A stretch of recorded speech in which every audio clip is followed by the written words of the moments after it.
Question 11. In the number line, what is the value represented by A?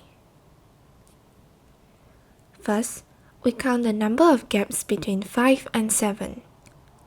There are 8 gaps in total. Then, we find the difference of 7 and 5 to know the value of the 8 gaps.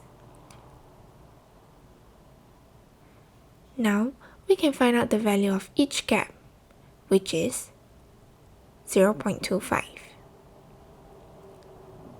As A is at the third gap, we can use 0.25 times 3 to get 0.75. So, to find A, we need to add 0.75 from the first number. Hence, 5 plus 0.75 gives us 5.75. Our answer is option 3.